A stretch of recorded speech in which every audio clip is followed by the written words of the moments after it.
Giilog sa akong amahan ang akong pinalanggang mag-ina. DJ Sam, maayong hapon kanimo ug sa imong libuan ka mga followers. Tawagan na lang ko ninyo sa pangalang Ruben. 27 anyos na ko ug taga dinhi lang sa Mindanao.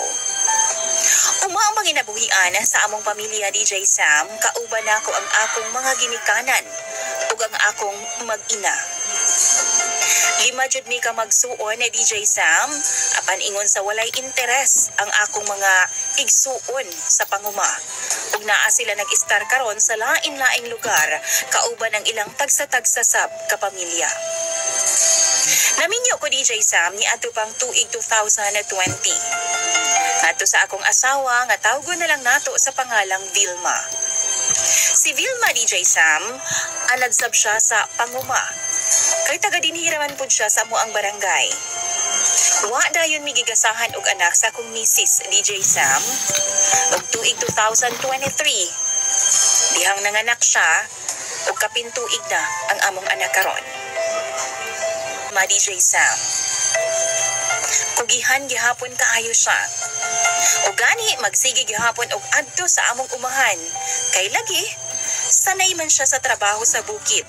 Samtang ako, sukol bisan unsa sab nga klase nga trabaho. Mapauma, construction, or hurnal ba na. Basta kay makakwarta lang ko pagkahuman sa adlaw para sa among panginahanglan. Galuto pod akong asawa nga si Vilma og kakanina, DJ Sam. Matag sayo sa buntag, ginasuroy na niya, kay lagi may na lang pang abag-abag sa mga galastuhon. Usa ka buntag ni ana, mag-uhay lang. Sayo nga miadto sa bukid ang akong amahan, kay lagi gapanugway man na si Papa sa among mga kahayupan. Alas 3 or alas 4 sa kadlawon, mugikan na si Papa paingon sa among uma.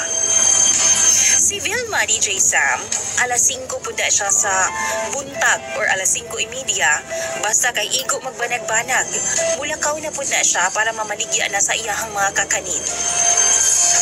Nakadawat kong text sa akong kauban sa trabaho ni atong higayuna DJ Sam, nga wa daw mi duty atong adlaw, kay lagi kulang daw sa materyales ug pagkasunod na lang ugma.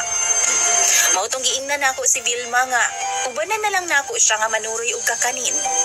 Pero may balibad siya. Wa siya misugot kay lagi daw magpahuway na lang una ko sa bay.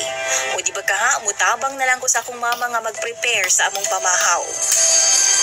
Wa na lang pud ko mamugos DJ Sam. Nangapay na lang ko og taod-taod, nakadesisyon ko nga muduaw sa bukid namo og tabangan si Papa. Duol na ko sa payag-payag namo sa uma, DJ Sam. Nakita na nako ang tsinelas sa akong asawa nga si Vilma. Gawas sa pultahan sa among payag. Nagtapad sa butas sa akong amahan. Ug sa bangko sa gawas, nakita nako ang basket sa kakanin sa akong asawa nga puno pa kaayo. Nakulbaan ko DJ Sam. Ug natingala ko, nag-unsa man siya dito. Tuod man, gilili na ako sa bangag sa among payag ug dito na ako nakita DJ Sam. Nga hubo ang akong asawa, ingon man ang akong amahan. Nagdula og kalayo. Sayo pa kay sa buntag DJ Sam. Wa ko makapugong sa akong gibati ug gitadyakan nako ang pultahan sa among payag. Nakulatahan jud nako si Papa ug nasagpaan nako ang akong asawa ni atong higayuna DJ Sam. Nangayog pasaylo sa ako silang duha. Apan wa na nako sila gipaminaw. Gipatira na ako ang basket sa kakanin ni Vilma DJ Sam ug gibiyaan sila. Gisultian dayon nako sa tanan ang akong inahan. Apan nakurat ko. Dihang mihilak si Mama kay daw nahibaw na siya sa tanan. Kapila na daw niya nasakpan si Papa ug ang akong asawa sa bukid DJ Sam ni atong aging tuig pa. Duda pagani si Mama nga ang akong gituring nga anak, dili jud ako kundi akong manghod tungod anak kini ni Papa. Giistorya na ni mama si papa bahin ni ini DJ Sam kaniadto pa. Apan gibaharan daw siya nga mulaya silang duha o galing man.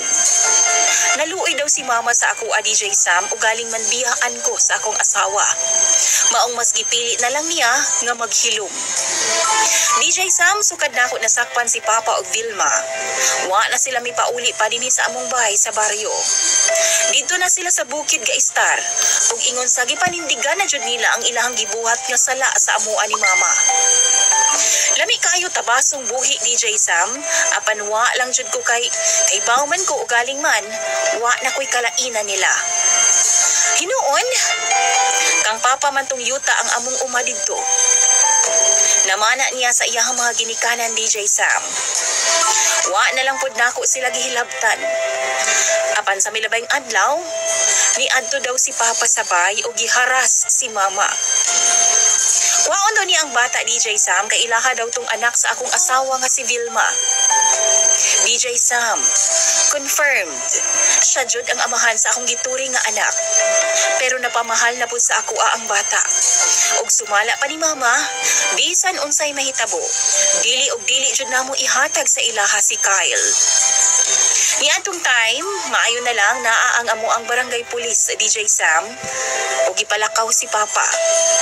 Pero sigurado ko nga dili to ulahing higayon nga magsinamok pa siya namo. Mubalik jud to siya. Mao nga mangutana ko ninyo, kung kamo naa sa akong kahimtang, ihatag na lang ba ninyo ang akong anak? Pasagdahan na lang ba ninyo sila nga manimuyo isip usa ka pamilya? Or sundo na ako ang sulti sa akong mga kadugo nga ipapriso silang duha kay kasado man ni Vilma? Mga followers ni DJ Sam, tambagi daw ko ninyo pinaagi sa comment section. Imong follower DJ Sam, Ruben.